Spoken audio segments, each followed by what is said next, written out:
Buenas tardes, noches ya. Vamos a compartir la palabra de Dios, vamos a escudriñar un poco. Y yo quisiera que usted abriera su Biblia en el libro de Mateo, el Evangelio de Mateo, del capítulo 5. Esta parte de la Escritura es muy conocida y se ha escrito infinidad y se ha predicado infinidad de veces acerca de las bienaventuranzas. En Mateo 5, versículo 1 dice: viendo la multitud, subió al monte y se sentó. Se le acercaron sus discípulos y él, abriendo la boca, les enseñaba diciendo. Hasta ahí vamos a leer esta parte. El ministerio del Señor Jesús era enseñar. Y él aprovechaba cualquier ocasión, en cualquier momento, en cualquier circunstancia para enseñar. Siempre estaba enseñando. Y lo mismo lo hacía si tenía una gran audiencia, una multitud, que si estaba con dos personas. Usted puede darse cuenta que siempre él estaba enseñando. Y bueno, uno de los propósitos de la enseñanza es que las personas aprendan el significado o el propósito de la palabra de Dios. Pero la palabra de Dios tiene dos sentidos. Uno es escuchar, dice la palabra, escuchar, oír, y otro hacer o poner en práctica. Y bueno, lo importante de esta reunión y todas las que tenemos en este lugar precisamente es enseñar la palabra de Dios, escudriñar, pero no quedarnos ahí, sino ponerlo en práctica. Pensar de qué manera nosotros podemos aplicar esto en nuestra vida. Yo quisiera que hagamos una pequeña oración y pidamos al Señor que en esta noche Él nos hable y que podamos aplicar algo de lo que escuchemos en esta noche, que sea un propósito para nosotros. Cierre sus ojos, por favor, y vamos a orar. Señor, te damos gracias por esta noche, Dios. Pedimos que tu Espíritu Santo esté en este lugar, Dios, que se mueva con libertad y con poder. Y que seas tú quien nos hable a cada uno y que cada uno pueda tener una actitud de humildad y recibir tu palabra y ponerla en práctica. Pensar de qué manera la podemos practicar, Padre. Gracias por esta noche y por la oportunidad de compartir tu palabra, Dios. Amén. Mire, hay una conexión. La Biblia nos enseña que a medida que el Señor fue ministrando y que la gente lo empezó a conocer, empezó a haber una conexión entre las multitudes que lo seguían y Cristo. El Sermón del Monte no es una enseñanza improvisada. Muchas veces alguien puede pensar que algunas de las enseñanzas del Señor, pues en el momento era que Él las empezaba a decir y estaba improvisando, pero ninguna de sus enseñanzas son improvisaciones. Todas tienen un sentido, todas tienen un propósito, todas buscan el corazón de las personas, todas buscan el corazón de las personas. De tal manera que cuando Él está ahí delante de esta multitud y se sube al monte, él no subió, bueno, en ese tiempo pues no tenía sus notas, ¿verdad? Como en un tiempo las tuvimos nosotros. Subíamos, cuando comenzamos a compartir aquí, subíamos con nuestras hojitas. Y luego después salieron las computadoras y ya subíamos con computadora. Ahora usamos estos aparatos y bueno, después no sabemos qué vamos a usar. Ya ha visto que ahora está así de que hay una pantalla y con la mano y luego le hace uno así y salen fotos y todo. A lo mejor pronto es el siguiente paso, ¿verdad? Pero ahorita, pues está de esta manera y yo sí tuve que estar desde el día de ayer preparando lo que yo iba a compartir con ustedes. Y el Señor, de la misma manera, Él preparaba, ¿sí? Él pensaba qué podía o qué debía de enseñar. Entonces, cuando ve una gran multitud, seguramente que dijo, voy a hablar acerca de las bienaventuranzas, lo que es ser bienaventurado. Jesús vio el momento apropiado para entregarle a sus discípulos, para entregarle a la multitud una serie de enseñanzas que nos ayudarían a entender el valor del reino de Dios. Pero mire, este valor no significa o no tiene ninguna relación con cosas materiales. Lo que el Señor entrega en las enseñanzas de las bienaventuranzas en ese sermón es algo completamente espiritual. Todo es al interior, todo es hablando al interior de las personas. En ese tiempo, yo quiero decirle también que a los judíos no les faltaba enseñanza. Ellos conocían mucha palabra de Dios. En nuestros tiempos, a mucha gente sí le hace falta enseñanza de la palabra de Dios. Muchos cuando venimos aquí no conocíamos nada de la Biblia, nada, absolutamente nada. Incluso decíamos cosas que creíamos que decían en la Biblia cuando no era cierto. Pero nosotros lo defendíamos, ¿verdad? Eso de que ayúdame, que yo te ayudaré, pues, ¿de dónde, verdad? Y muchas otras cosas que nosotros decíamos, no, en la Biblia dice esto, y no era verdad. Entonces, cuando empezamos a conocer la palabra de Dios, empezamos a conocer la voluntad de Dios, el propósito de Dios. Pero a los judíos, quiero decirles que el pueblo judío es un pueblo que desde niños son enseñados en la palabra de Dios. Todos los judíos conocían, ellos sabían del Pentateuco, ellos sabían de Moisés, ellos sabían de las promesas, ellos sabían de David, ellos sabían de que iba a venir el Mesías, ellos esperaban al Mesías. O sea, todos los judíos eran hombres que conocían la palabra, si a lo mejor no al dedillo, pero lo conocían perfectamente.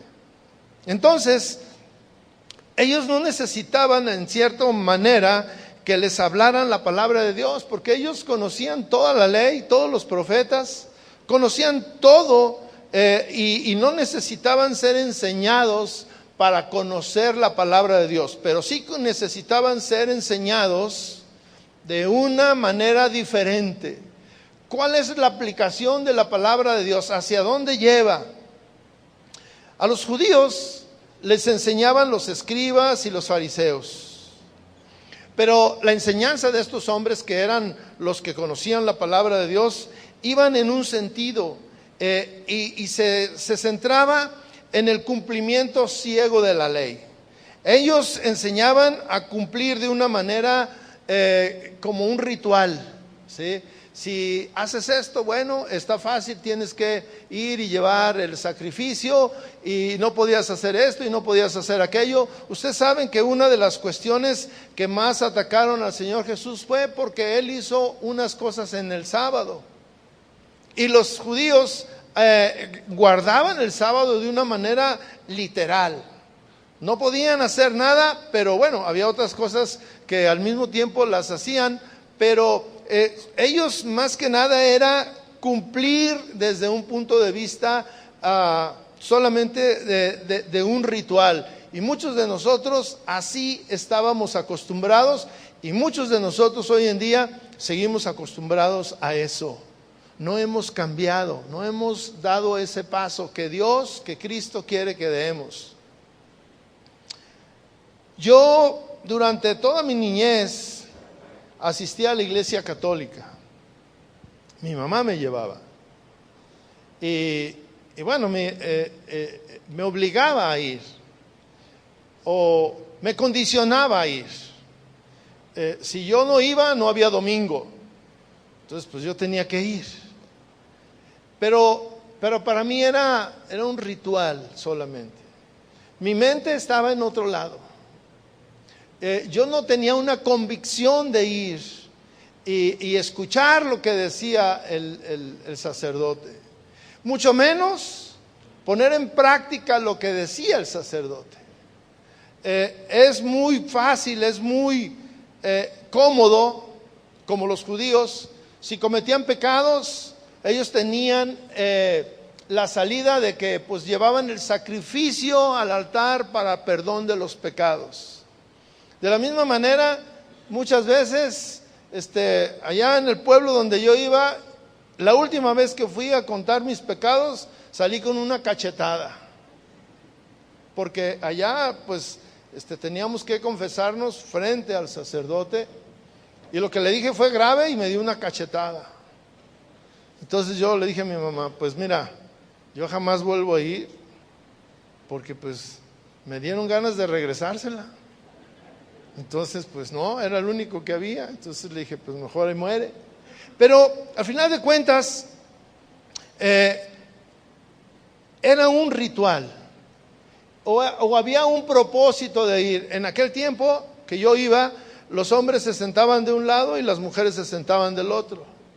Y bueno, yo siempre iba porque había una chica que me gustaba y me ponía de un lado que la podía estar mirando, ¿verdad? Pero había propósitos de ir, pero no había propósitos de cambio. Y yo quiero hablarle de mí, yo no sé de los demás, pero quiero hablar de mí, lo que a mí me pasaba. No había un propósito de cambiar, de ser diferente. Las enseñanzas de los escribas y de los fariseos iban solamente al cumplir la ley, a cumplir con la ley. La ley dice esto y nada más. El propósito de Jesús es una cuestión más allá del cumplimiento.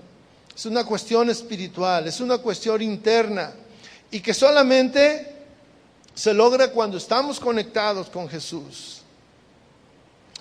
Para los escribas y los fariseos, además, era muy importante la opinión de los demás. Ponían un énfasis en todo lo que afectaba la manera en cómo los veían. Por ahí hay una escritura que dice que son sepulcros blanqueados, porque solamente tratan de cubrir las apariencias, aparentar y aparentar. En Mateo 6:1 dice la palabra de Dios, también está hablando Jesús. Y miren lo que dice.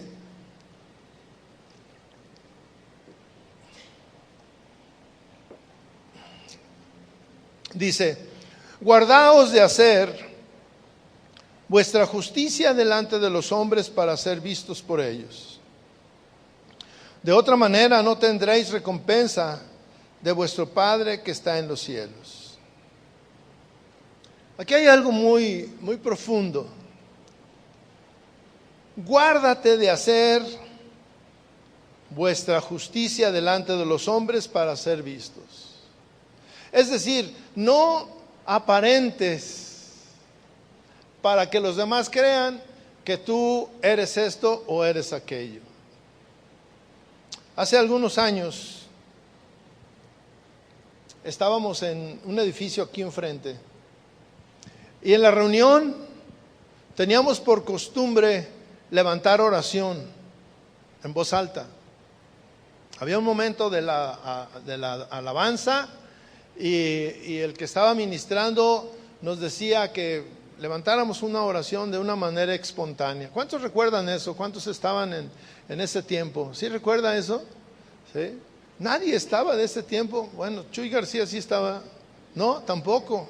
Bueno, gloria a Dios. ¿Alguien? Mire, 2, ahí está 3. Bueno, mire. Pero, acá también hay. Sí. Y levantábamos una oración sin levantarnos, pero sí en voz alta que se escucharan los demás. Y había un hombre que decía unas oraciones que, bueno, con una manera de decirlo más exquisito que como viene en la Biblia, la Escritura. Excelentísimo Padre y Señor nuestro, tú que habitas en la presencia del Altísimo. Y bueno, yo decía, pues eso solamente cuando lo oigo, porque cuando hago oración solamente le digo, Señor, necesito que me ayudes o necesito aquello, ¿verdad? Y él decía unas oraciones así, y un día alguien lo descubrió. Todo el mundo pensaba que ese hermano es muy espiritual, ese hermano está en la presencia de Dios, ese hermano no baja del cielo. Y un día alguien dijo que llevaba escrito su oración. Entonces la leía, pero aparentaba delante de los demás una espiritualidad que pues no tenía. Y aquí la palabra de Dios dice que debemos de guardarnos de la tentación de hacer nuestra justicia delante de los hombres para ser vistos. Lo que tú tengas que hacer para el Señor debe de ser de una manera diferente. Muchos, los escribas y los fariseos, estaban muy preocupados de la opinión que los demás tenían. Y en nuestra actualidad, muchos hombres de Dios están preocupados por la apariencia de los demás, de lo que los demás piensen de él. Los cristianos de hoy en día incluso hemos desarrollado una manera de hablar, que muchas veces esa manera de hablar no tiene nada que ver con lo que nosotros decimos o somos o realmente hacemos, nuestros actos, lo que hacemos en nuestra casa. Aquí muchas veces tenemos poses, gloria a Dios, hermano, Dios le bendiga, amén, aleluya, y puras frases de esas, ¿verdad? Y más aquel que dice, Dios me habló. ¿A usted le han dicho eso? Dios me habló. Sí. Y cuando le dicen eso, pues lo desarman a uno, ¿verdad? Pues ¿qué le digo? Si dice que Dios le habló, al mismo tiempo se lo dice para que usted no le diga nada. Hermano, Dios me habló. Y es muy frecuente escuchar que luego vienen hermanas o hermanos y dicen, hermanas especialmente, el pastor, fíjese que fulanito, un joven, pues me dijo que Dios le había dicho que tenía que yo ser su novia para casarnos. Y pues ¿cómo le dice que no? Dios te dijo, ¿sí? ¿Estás seguro? Sí, Dios, anoche estaba orando y Dios me dijo que viniera contigo y que te dijera que tú vas a ser mi esposa. Pero no, eso no es lo grave, pues apenas se inicia. Hace tiempo yo platiqué con una mujer que vino de otra iglesia a pedir consejería y me dijo, pastor, fíjese que en la iglesia, una vez el pastor me dijo, juntó a un joven y a mí y nos dijo que Dios le había dicho que teníamos que casarnos, el pastor. Y yo le dije, ¿y qué hizo? Nos casamos. Por eso vengo a pedir consejería, porque estamos mal, completamente mal. Los dos creemos que no debimos de haber hecho eso, pero lo hicieron. Hay una serie de frases, hay una serie de manera de manipular, pero los cristianos dentro del movimiento cristiano, dentro de la iglesia cristiana, manejamos un lenguaje, una costumbre, una postura, una manera de ser, ¿sí? Aparentamos muchas veces lo que no somos, manejamos una devoción que solamente es apariencia. Y lo que Dios quiere es que sea una cosa diferente en nuestra vida, que lo entendamos así. En el Sermón del Monte, Cristo quiere llevar a los que lo están escuchando a pensar en su vida interior, a pensar en las necesidades interiores, algo que los demás no ven, pero que todos traemos, que cada quien carga. Y cargamos una serie de circunstancias que, bueno, mi hermano, aparentemente todos estamos bien, pero la verdad es que interiormente muchos estamos mal y de una manera grave. Y no me estoy refiriendo a que anden en pecado o cosas así, no, sino que una cuestión emocional desequilibrada. Hace poco viene un joven, después de una predicación aquí muy emotiva que tuvo alguien, llegó y se me queda viendo y luego me dice, yo estaba allá afuera, Y llega y se me queda viendo y me dice: pastor, dígame. Y yo le dije: pues ¿y qué quiere que te diga? Pues ¿qué le dijo Dios que me dijera? Y yo le dije: pues a mí no me dijo nada. No, sí, yo estaba ahí adentro y Dios me dijo que viniera con usted porque usted me iba a decir algo. Le dije: no, pues no me dijo a mí. ¿Tú crees que me iba a decir para ti? No, pues le dije: no, le dije: discúlpame, no tengo nada para ti. Mucha gente vive una vida de secretos internos. Y cuando usted analice las bienaventuranzas, yo no le voy a hablar de las bienaventuranzas, yo le voy a decir lo que Dios me estaba mostrando acerca de el propósito de hablarle en ese sentido a la gente. Si usted se fija, las bienaventuranzas van dirigidas al corazón de las personas.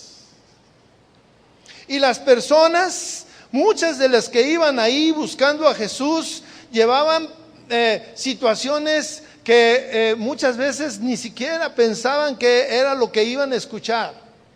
Muchos iban por tres cosas.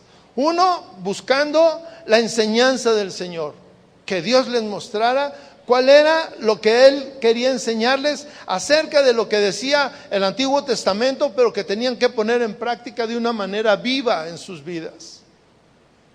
Otros iban buscando un milagro, que Dios los sanara, que Dios los multiplicara, que Dios bendijera, que Dios multiplicara, que Dios sanara, que Dios hiciera un milagro en su vida. Y otros iban porque les dieran de comer. Todo iba ahí mezclado. Sin embargo, fíjese, cuando miramos la enseñanza, cómo está dirigida, Jesús estaba hablando al corazón de las personas. Bienaventurados los pobres de espíritu. Bienaventurados los que sufren. Las bienaventuranzas está hablando de la condición de las personas. Muchos de nosotros hemos batallado por años con una circunstancia que no podemos cambiar y que decimos todos los días: Señor, ¿cómo le hago para cambiar con esto? Y el Señor tiene la fórmula, pero necesitas entender que Dios es más allá de suplir necesidades y solucionar problemas y sanar y prosperar. Dios quiere hablar contigo de una manera muy íntima, ahí en lo secreto, en lo que realmente nos mueve, en lo que muchas veces al despertar, ¿cuántos tienen la costumbre de despertar, abrir los ojos y empezar a pensar en sus limitaciones, en sus problemas serios? A veces quisiéramos no levantarnos, seguir durmiendo, porque no queremos enfrentar nuestras debilidades. Pero el Señor dice que Él está pendiente de nosotros más allá de lo que nosotros creemos que podemos. Cuando alguien entiende que el propósito del Señor es una visitación sobrenatural a su vida. Mire, qué importante que las personas que estaban ahí estaban conociendo de una manera personal a Cristo. Lo estaban viendo. Pero muchos de nosotros vamos a las iglesias y no conocemos de una manera personal a Cristo. No lo conocemos, verdaderamente no lo conocemos. No tenemos una relación con Él, no tenemos una intimidad con Él. Jesús quiere llevarnos de una manera suave a una vida espiritual, una vida llena, marcada por la presencia del Señor Jesús en nuestra vida. El tener una bienaventuranza o el ser bienaventurado no es producto del esfuerzo humano. Nadie puede decir: Señor, porque voy a orar voy a ser bienaventurado. No. Eres bienaventurado porque Dios te da esa bienaventuranza, porque Dios te hace fuerte cuando eres débil. porque Dios suple tu necesidad cuando estás ahí caído, porque Dios te enseña, porque Dios te saca de esas situaciones en las cuales dices, no encuentro la solución, no encuentro la salida, ¿cómo le hago? Y sin embargo, Dios está ahí contigo y tú puedes ver su mano poderosa. La palabra bienaventurado no hace referencia a un estado emocional, tampoco describe un estado de felicidad, de que todo el mundo dice, ay, qué padre, soy bienaventurado. No, el ser bienaventurado es un estado de una plenitud que se alcanza cuando la persona ha sido tocada por Dios, cuando la persona realmente entiende lo que Dios está haciendo en su vida, cuando la persona sabe que Jesús trae vida y vida en abundancia. Nosotros no podemos tener esa vida, no podemos tenerla de ninguna manera, la vida en abundancia, si no es solamente porque Jesús nos da vida en abundancia. Porque Jesús, a pesar de nuestras limitaciones y de nuestros problemas, nos da una vida abundante. Y ahí podemos entender cómo una persona que tiene una relación personal con Cristo se siente plena, se siente que no le falta nada y está enfrente de un hombre millonario rico que está carente de todas sus riquezas y que muchos han dicho, mira, yo daría todo lo que tengo porque recibiera esto, por sentir paz.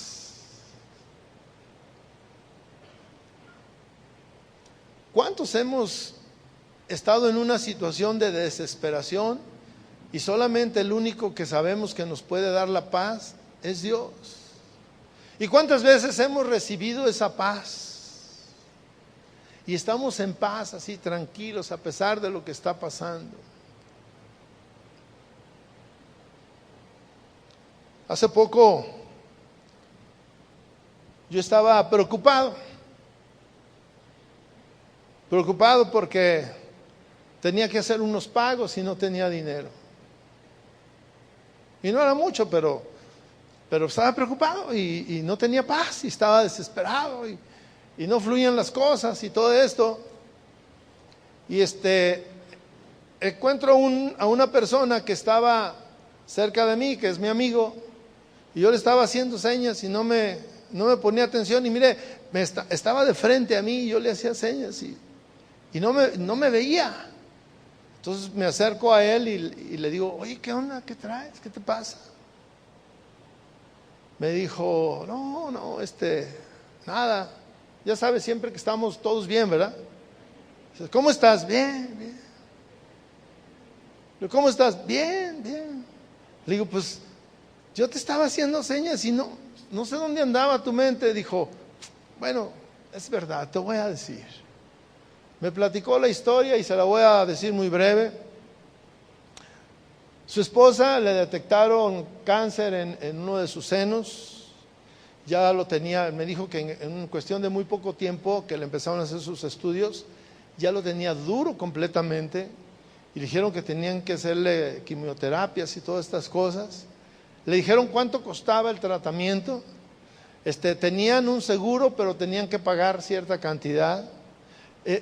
Tenía que pagar, mire, como 150,000 pesos para que le hicieran válido su póliza. Y dijo, mañana tengo que pagar 150,000 pesos y no sé cómo lo voy a hacer y la tengo que pagar porque si no, pierdo. Y me dijo, y aparte mi esposa pues está muy preocupada y ya se está despidiendo de mí. Tiene un hijo de 9 años y me dijo, y no sé qué voy a hacer con mi hijo. Entonces, pues yo lo estuve animando y diciendo, mira, Dios y Cristo y esto y aquello. Y ya me fui y luego el Señor como que me dijo, y tú das el consejo y te quedas sin él. Y tú estás preocupado porque tienes que pagar, no sé, 5,000 pesos. Y él tiene que pagar 150,000 pesos. Y yo me quedé pensando y dije, esos sí son problemas. que la esposa esté en esa situación, que no sepa qué hacer con su hijo, una situación angustiante. Obviamente que eso te quita la paz, pero mira, cuando dice la palabra de Dios que eres bienaventurado, eso quiere decir que tú estás viviendo en una esfera diferente de las cosas materiales. Que para ti las cosas materiales han pasado a segundo término y que para ti lo más importante es esa relación con Cristo. Ese día que Dios estaba diciendo todas las bienaventuranzas, les estaba diciendo a la gente, le estaba dando una enseñanza más allá de la ley de los profetas. Les estaba dando una enseñanza de vida, una enseñanza de confianza, una enseñanza de vida eterna, de vida abundante, de vida en conexión con el Señor. Cuando tú abras tu Biblia, yo no sé si hoy, mañana o cualquier día, y veas la Biblia, ahí veas cada una de las bienaventuranzas y puedas decir, esto es para mí, esto es lo que yo quiero, Señor. Hazme bienaventurado con esto, porque yo soy así, yo quiero esto, yo quiero cambiar y yo necesito. Pero esas necesidades, cada una de esas necesidades son espirituales. No tiene nada que ver con dame una casa, suple mi negocio, prospera las ventas, dame zapatos nuevos o sáname mi hígado. Yo no sé qué para ti es importante en esta noche, pero lo que Dios quiere es que abras tu corazón y que más allá de eso tú puedas entender lo que Dios quiere hacer en tu corazón. Lo que Jesús quería hacer en el corazón de esa multitud era estar con ellos. Y Él quería darles un modelo de oración y un modelo de vida al lado de Él, más allá de lo que todos pensaban que tenía que ser. Porque la palabra de Dios o la relación con Dios no es que vayas y confieses tu pecado y digas 10 de esta, 5 de esta y 8 de esta. No, eso no es. Ni tampoco que lleves la ofrenda al sacrificio, que lleves las palomas o que lleves la cualquiera que era el sacrificio. No es lo que Dios quiere. Dios quiere algo más allá. Dios no quiere que aparentes que eres cristiano. Dios no quiere a la apariencia de cristianos. Dice aquí que tenemos que pensar en que tendremos una recompensa de parte de nuestro Padre que está en los cielos. Pero esa recompensa no se obtiene aparentando que somos justos o que somos espirituales. No se obtiene de esa manera. La recompensa de Dios se obtiene realmente cuando tú estás en conexión con Dios. Esa conexión con Dios te va a llevar a cambiar tu forma de vida, a ser muy diferente, completamente diferente. Hace unos días estuvimos en un congreso de matrimonios y Dios hizo cosas grandes en muchos, en los que estuvieron dispuestos. Imagínense que en la vida de una pareja que siempre están peleando, y que han pasado años, 5, 10, 15 años peleando y peleando y peleando. ¿Cuándo es cuando su vida va a cambiar?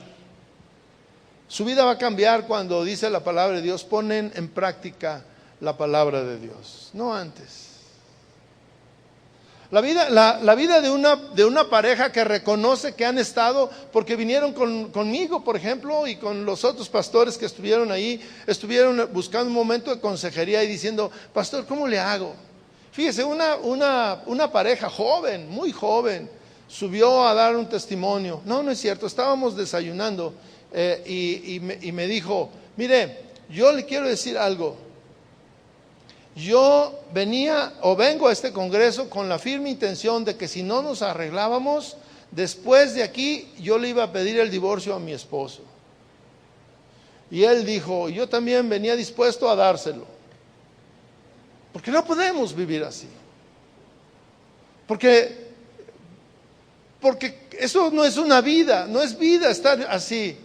Entonces, le digo, ¿cuál fue el secreto o lo que ustedes entendieron? Que tengo que cambiar. Que tengo que poner en práctica la palabra de Dios. Poner en práctica la palabra de Dios. Buscar a Dios con el firme propósito no solamente de cumplir la palabra de Dios como un rito. Como un rito. Muchos venimos a la iglesia como un rito. No hemos dejado de tener la práctica que teníamos en otro tiempo. Muchos venimos a la iglesia al ritual de venir a la iglesia. A mí me decían que era obligatorio si no cometía una falta, si no iba el domingo a la iglesia. Yo iba por eso. Ahora me han dado la libertad. La palabra de Dios me dice que yo tengo la libertad de venir o de no venir. Y yo he decidido venir siempre a la iglesia. Es una decisión, es una convicción. Como también he decidido hacer cambios en mi vida, ajustes en mi vida. ¿Por qué? Porque cuando yo veo la palabra de Dios, el otro día yo estaba pensando y hablando con el Señor y le decía, Señor, yo quiero estar contigo. No quiero que nada me quite la bendición de estar contigo. Nada. Y es tan agradable disfrutar de la presencia de Dios. El otro día alguien me decía, no, mi esposo me dice que se levanta a las 3 de la mañana a orar. Dice, pues yo no le creo. Algunos aquí sí se levantan temprano a orar. Otros se acuestan o oran para dormirse, ¿verdad? Pero cada quien sabe cómo está. En Mateo 7:29 dice que la gente se admiraba de lo que él enseñaba. La gente se admiraba de su doctrina. Porque Jesús les enseñaba a cada uno como quien tenía autoridad y no como los escribas. Hay una diferencia en la enseñanza de los escribas, de los fariseos, y la enseñanza de Jesús. La enseñanza de los fariseos era que llevar a la gente a que cumplieran la ley. Así, tal cual, a que cumplan la ley. Si tú cumples con esto, ya estás bien. Si tú cumples con aquello, ya lo hiciste. Y a veces nos dicen a nosotros igual. Si tú haces esto, ya estás bien. Y hasta ahí te quedas. Pero Jesús no, Jesús está hablando de una relación interior, de una limpieza interior, de una convicción personal en tu interior. No aguardar las apariencias para ser vistos por los demás. Y muchos, es un galardón que le digan que es el siervo, que es bueno, ahora ya se autonombran apóstoles. Pero es una vergüenza. Mire, el otro día estaba yo mirando un reportaje que hace un reportero que no es cristiano. Y habla de lo que hacen los pastores cristianos. Y la verdad, lo que estaban o lo que siguen publicando, pues realmente es de dar vergüenza. Y son pastores que nosotros conocemos, que tienen una fama mundial, un prestigio mundial, pero que están completamente lejos de lo que es lo que Dios quiere. Pero ellos se han preocupado pues por su apariencia. Y Jesús nunca se preocupó por su apariencia, lo que los demás pensaran de él. Él se preocupaba por la enseñanza. Aquí el asunto es, nosotros, de manera personal, ¿cuáles son las motivaciones de ser o de llamarnos cristianos? Porque luego hay frases en nuestra casa que nuestra esposa, nuestro esposo no cree que realmente somos cristianos. Nuestros hijos no creen que somos cristianos. Nuestros vecinos especialmente, pues no creen que o hablan y murmuran de nosotros porque nuestra forma de vida tiene mucho que decir en cuanto a que decimos que somos cristianos. Hace poco yo leía un pensamiento que decía, si tú no pudieras hablar, ¿cómo le enseñarías a los demás o cómo le demostrarías a los demás que eres cristiano? ¿Cómo le demostrarías si no pudieras hablar? Porque como hablamos, y algunos hablamos mucho, pues sí decimos muchas cosas que somos, cuando muchas veces no somos lo que decimos. Pero si no pudieras hablar, ¿cómo le demostrarías? Yo le decía a un joven, ahora en el Congreso, le decía, si tú no pudieras hablar y quisieras demostrarle a tu esposa que la amas, ¿qué harías?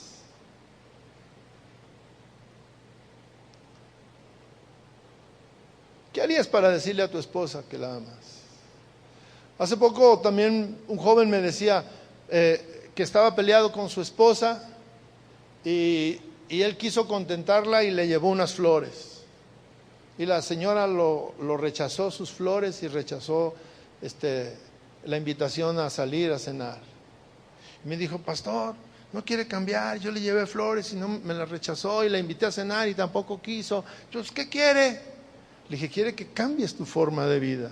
No quiere flores ni quiere que la lleves al cine, quiere que tú seas diferente. Le dije, si no hubiera flores y no hubiera cine, ¿cómo le demostré? Le dije, porque tú lo hiciste para contentarla, pero si no hubiera eso, ¿cómo le demostrarías o cómo ganarías otra vez su corazón? ¿Cómo? La palabra de Dios nos habla al interior, mis hermanos, al interior. Yo quisiera que cerrara sus ojos, por favor.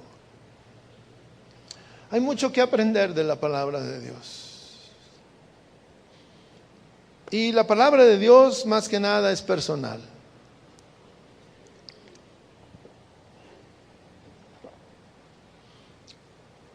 La palabra de Dios no nos invita a que critiquemos a los demás. La palabra de Dios no nos invita a que juzguemos a los demás. Hace poco escuchaba una frase de un pastor aquí que decía que Dios a nadie de nosotros nos ha levantado como jueces de los demás. No nos han puesto aquí para juzgar a los demás. Venimos aquí para aprender y confrontar nuestra vida con la palabra de Dios. Dice que llegó la multitud y el Señor aprovechó la ocasión para enseñar. Dice que se puso enfrente, subió al monte y empezó una de las enseñanzas más hermosas que hay. Pero esta enseñanza no tiene nada que ver con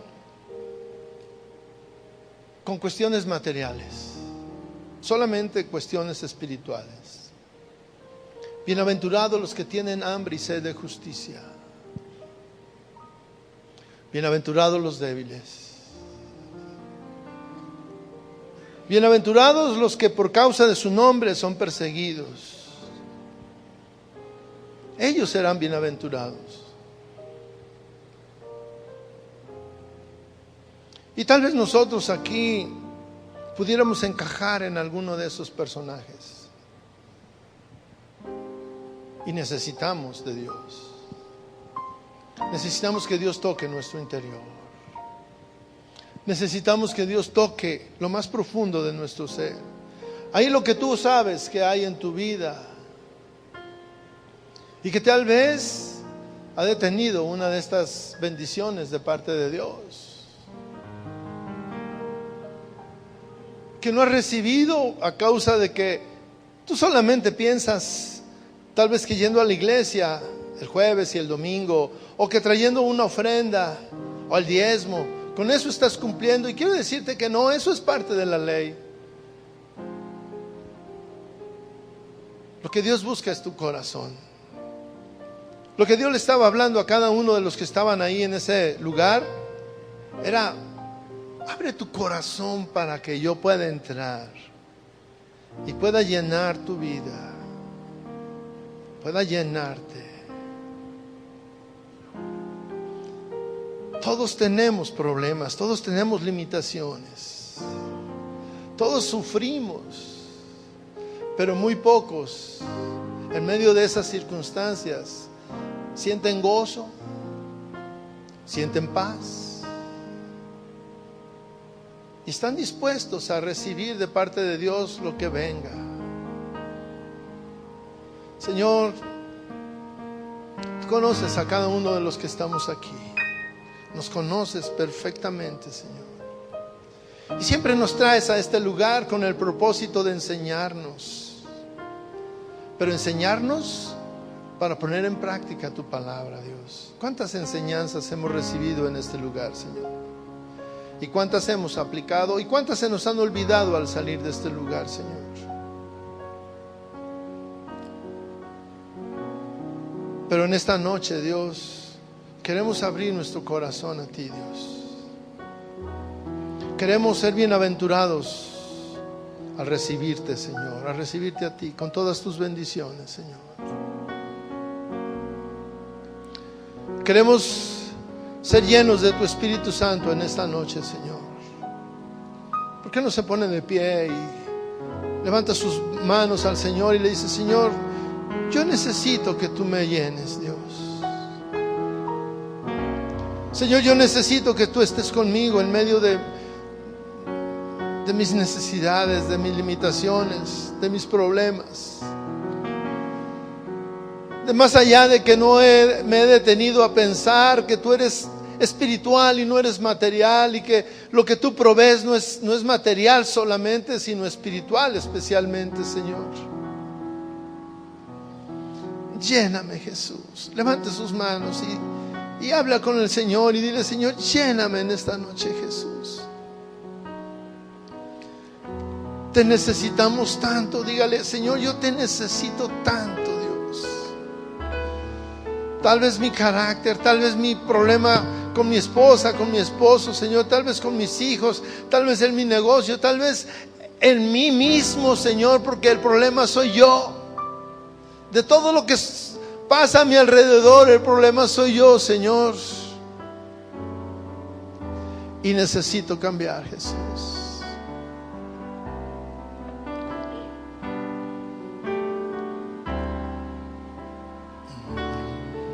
Yo confío en ti. Yo confío en ti. Levante sus manos. Creo en tu palabra y tu poder. A mi lado estás, no me dejarás. De mi vida tú tienes el control. Dile: yo confío y yo confío en ti. Yo confío en ti, creo en tus palabras y tu poder. A mi lado estás, no me dejarás. De mi vida tú tienes el control. Confío en ti, Señor. Confío en ti, Jesús. Confío en ti, Señor, porque tú eres fiel. Confío en ti, Señor. Confío en ti, Jesús. Confío en ti, Señor, porque tú eres fiel. Y seguramente usted tiene un problema en esta noche. Seguramente usted está necesitando de la provisión de Dios, de la intervención de Dios en su vida. ¿Por qué en este momento no le dice: Señor, te necesito para solucionar esto? Vengo a ti estoy buscándote, Señor, porque necesito esto en mi vida, Dios. ¿Por qué no le dice ahí? Dios está aquí en este lugar. Y Dios quiere sanarle, y Dios quiere proveerle, y Dios quiere hacer un milagro en su vida.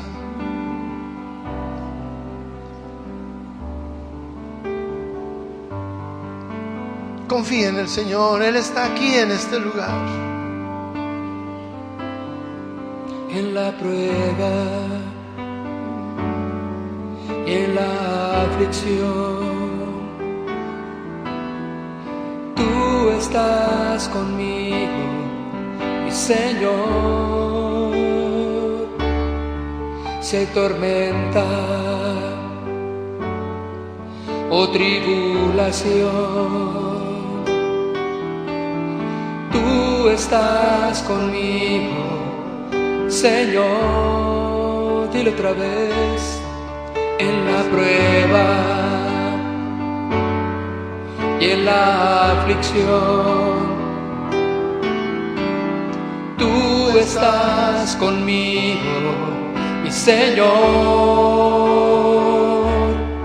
Si hay tormenta o tribulación,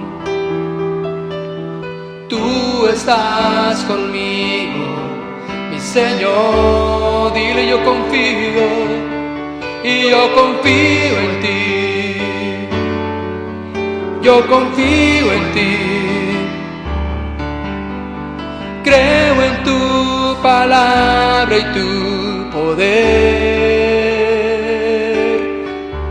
A mi lado estás, no me dejarás.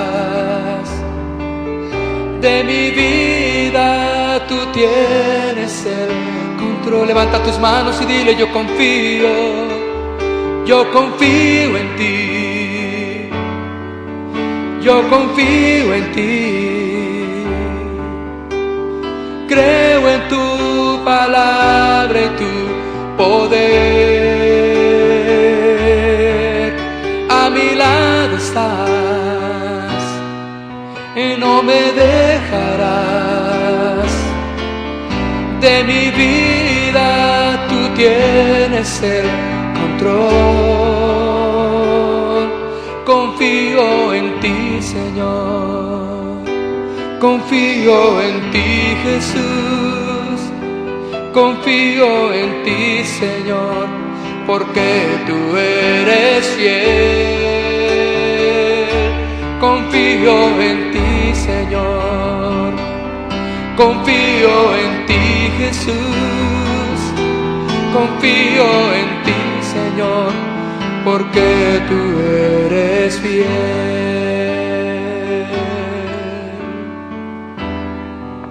Gracias, Señor Jesús. Dele gracias al Señor y dale gracias por esta noche. Gracias, Jesús. Gracias. Llénanos, Señor. Gracias, Padre. Amén. Amén. Gracias, Señor. Que Dios le bendiga a mi hermano. Denle un aplauso al Señor Jesús.